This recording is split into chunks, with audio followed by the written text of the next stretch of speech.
Professor Sood, as I understand it, 80% of the PBM market is controlled by three companies, three PBMs, that are vertically integrated. Is that right?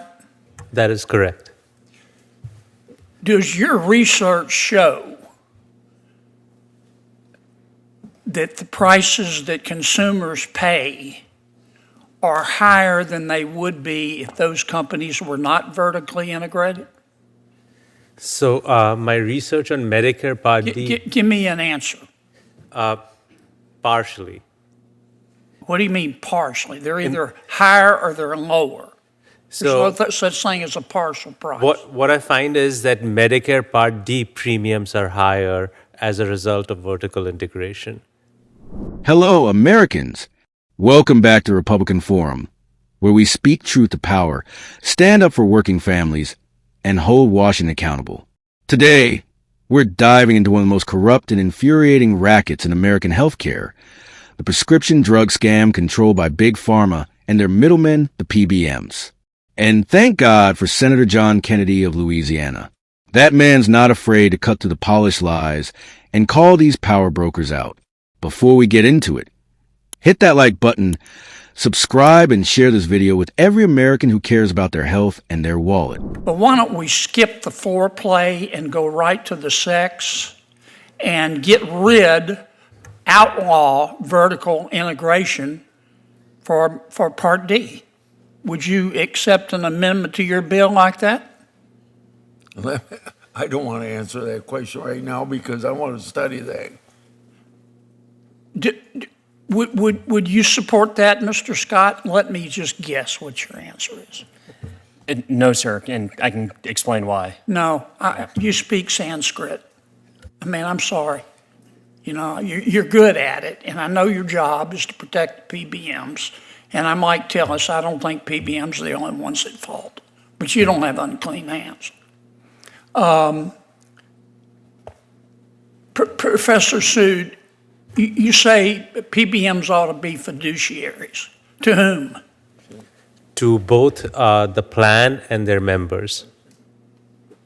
Well, what if the plan and the members' interests diverge? Who are they fiduciaries to? Ultimately, in principle, they should be fiduciaries to the members. Okay. So, for example, ERISA makes... I get it. Okay. I get it. Mr. Chairman, again, why don't we skip the foreplay and go right to the sex? Why don't we just amend your bill to require that PBMs have a fiduciary obligation to plan members? Well, I think that's been suggested, and I think there's part of that in our legislation, but probably not fully enough to satisfy you. Well, so let me look at what you want to add to it. Okay. I mean, I'm not criticizing your bill. I don't want my office to end up in Bethesda. So I'm not criticizing your bill. I like transparency. But we're just nibbling around the edges here. And with respect, Mr. Scott, your definition of a fiduciary is wrong. A fiduciary isn't somebody that controls the decision. You know that, and I know that. A fiduciary is somebody who has a legal obligation to give his client the best advice and to do what's best for his client. It doesn't replace agent with principal or vice versa. You know that, and I know that. Well, you need to talk to your lawyers. I may be wrong, but I doubt it. Let me go back to Professor Sood. Tell me two things you would do tomorrow to fix PBMs and result in lower prices for consumers. So I think the two things I would do is... Very specific. Yes. I would implement price transparency so that everyone knows what they're paying. And okay, price transparency just tells us who's screwing whom. Yeah. Okay. And then the fiduciary responsibility says, if you're getting screwed, I can take you to court. So I would do those two things.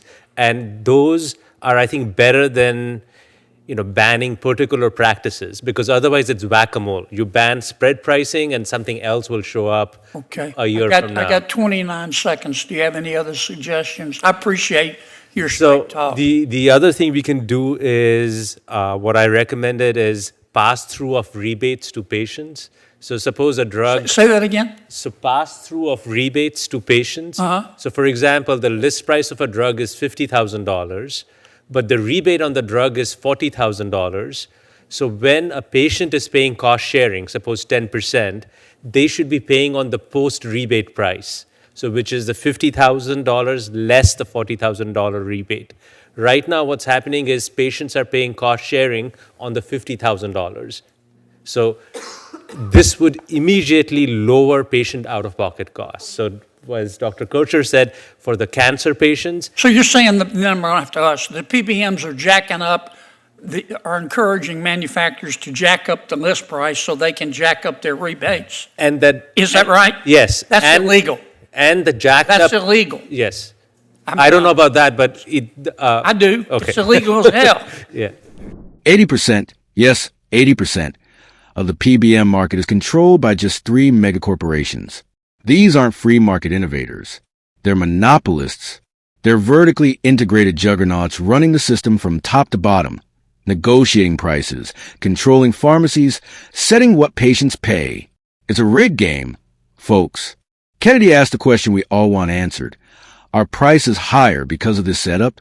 Professor Sood, after some waffling, admitted it. Yes, prices are higher. Higher prices for you.